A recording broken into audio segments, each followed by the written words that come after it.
Pois é, essa questão de ataque especulativo tem sido uma das questões que tem sido colocadas aí no debate todo desta semana. Para a gente falar sobre todo o cenário, seja cambial, do dólar acima dos R$ 6 e de um pouco de tudo que está acontecendo, desse entrelaçamento entre a política e a economia, a gente recebe aqui na CNN Brasil o colunista do CNN Money e ex-diretor do Banco Central, Tony Volpon. Muito boa tarde, meu caro. Um prazer recebê-lo aqui. Inclusive, eu vou até pedir, acho que o pessoal vai, antes de começar a nossa conversa, mostrar o texto que você publicou no site da CNN, que tem justamente esse título, né? Se o que está acontecendo, né? Tá aí. O Brasil está sofrendo um ataque especulativo e o ataque especulativo, entre aspas, essa é a grande questão.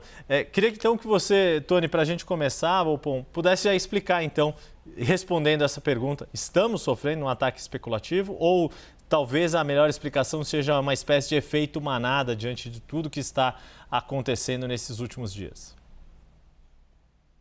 Bom, boa tarde. Esse termo é um termo que eu acho que a gente pode olhar ele do ponto de vista de uma descrição de um fenômeno econômico e também, né, a gente pode olhar ele do ponto de vista político. E eu acho que no caso atual temos que fazer os dois. Do ponto de vista econômico, normalmente a gente usa esse termo, ele foi muito utilizado nos anos 90, quando vários países tinham regimes de câmbio fixo, feito o Brasil tinha. Muitos países tinham taxas de câmbio sobrevalorizadas, porque eles não estavam refletindo, por exemplo, o diferencial de inflação entre o país e seus parceiros comerciais, e aí, para segurar o câmbio, você praticava taxas de juros muito altas, a economia entrava em recessão ou semi-recessão, caiu o crescimento econômico, os investidores olhavam para aquela taxa de câmbio e falavam, olha, isso aí é insustentável, no sentido que não estava conversando com os fundamentos econômicos. Aí eles operavam até acontecer uma desvalorização. Então, a ideia seria que você estava atacando um preço que era insustentável, né? E aí sentia um efeito na manada. Isso aconteceu no Brasil entre 97 e 98, né? O câmbio, o real, que foi fixo em 94, acabou ficando muito valorizado. O Banco Central, na época, né, sob o controle de Gustavo Franco, praticou taxas de juros altíssimas. A Selic da época chegou até 50% ao ano e, eventualmente, teve a desvalorização em 99. Com taxas de câmbios flutuantes, como a gente tem hoje, e como bem colocou o futuro presidente do Banco Central, é muito difícil você dizer que está tendo um ataque direto, né, entre um grupo de investidores contra uma paridade sendo sustentada pelo Banco Central. Porque, sim, tem comprador e vendedor o tempo inteiro. Então, eu não gosto de usar esse termo para descrever o que está acontecendo agora. Não quer dizer que o que está acontecendo agora é uma situação de normalidade, porque ela não é, tá? Então, a gente tem que... Mas a gente não... De novo, eu acho que é um termo muito carregado politicamente, cria um pouquinho aquele clima de nós contra eles, né, onde o mercado é colocado como sendo, entre aspas, o inimigo do povo. Então, acho que a gente tem que olhar isso de uma maneira diferenciada. Então, eu diria, né, simplificando talvez a pergunta, a resposta é não. Não estamos sofrendo um ataque, né, um ataque especulativo. Pois é, e de qualquer modo, além, né, de toda essa sua explicação, Tony, vale lembrar que existem esses mecanismos aí à disposição, né? O próprio ministro da Fazenda, Fernando Haddad, fez menção a eles, né? Não só Banco Central, mas diante de todo o contexto, o próprio Tesouro Nacional tem meios também de atuar ali em relação, por exemplo, aos efeitos desta recente alta da Selic, mas a gente viu o câmbio, né? A gente até mostrou ontem aqui no 360, com a ajuda dos nossos colegas aqui da equipe do CNN Money, da qual você também faz parte, em 30 dias, né, desde 18 de novembro, é nítido que houve um novo patamar para o dólar. A gente estava ali na faixa de 5,75, 5,80 e agora a gente está falando constantemente no dólar acima de R$6.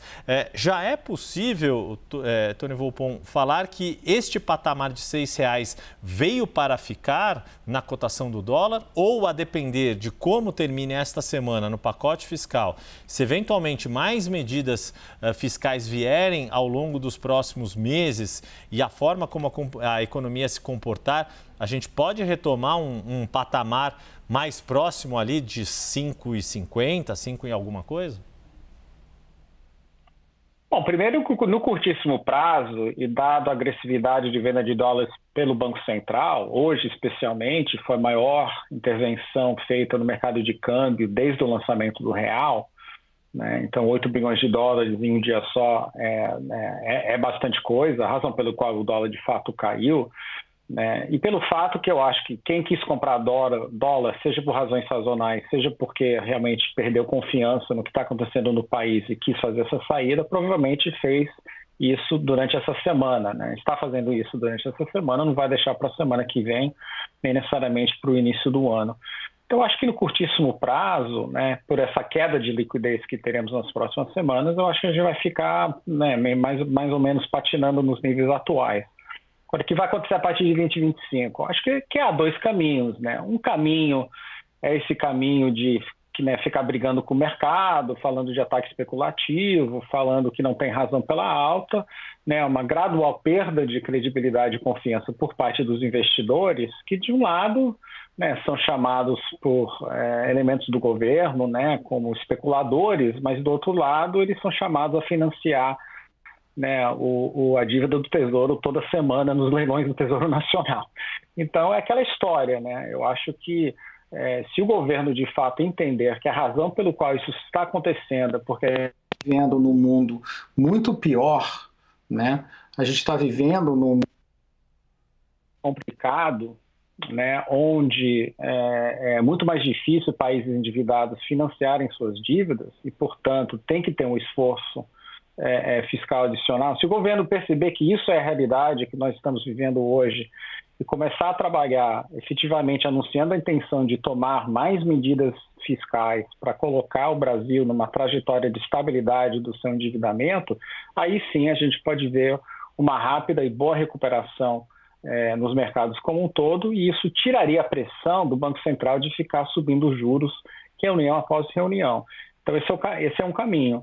Olha, se o caminho for, né, o caminho que tem sido adotado até agora, de que é um certo negacionismo, né, negar que essas coisas têm que ser feitas, aí a situação pode sim piorar e, né, nada garante que a gente viu, né, as máximas do dólar como a gente viu hoje, né, hoje de manhã.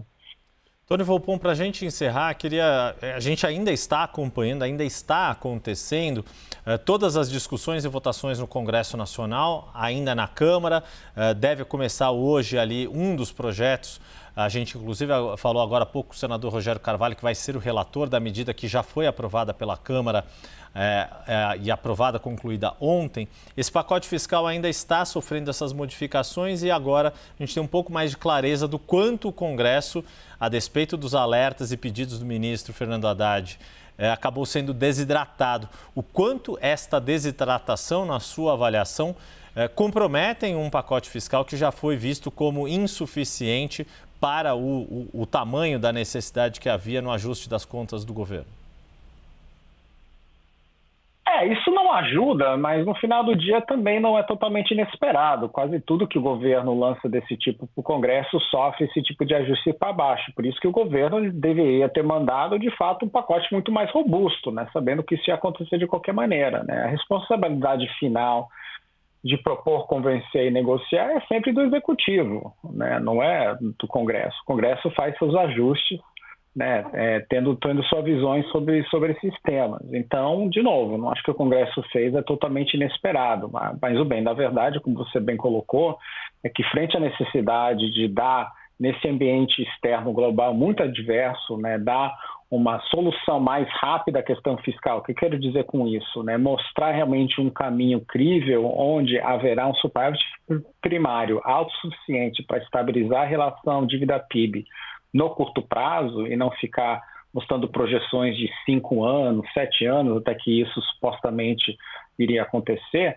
Essa necessidade é a necessidade, né, que tem que vir do Executivo. O Executivo vai ter que, né, eu acho, o que eu espero é que tudo isso que tem ocorrido nessas semanas leve o governo, no início do ano, a entender que tem que votar as planilhas, né, e tem que repensar, né, uma série de medidas adicionais para mostrar esse caminho de estabilidade. Senão, esses preços, né, essas taxas de juros, que terão um impacto muito negativo sobre a economia no ano que vem, tá? Eu acho que as pessoas têm que acordarem E se a gente sustentar a taxa de juros como estão sendo precificadas pelo mercado hoje, a probabilidade de a gente enfrentar um processo recessivo no Brasil em 25, início de 26, é muito alta.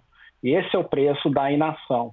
Então, espero que no início do ano, né, depois de tudo isso, que o governo, aí o Banco Central tem o papel principal, porque é a instância de Estado que está mais próxima ao mercado, que leve essa realidade ao Planalto, né, e eles começam a tomar ciência do que pode acontecer se eles fizerem nada mais.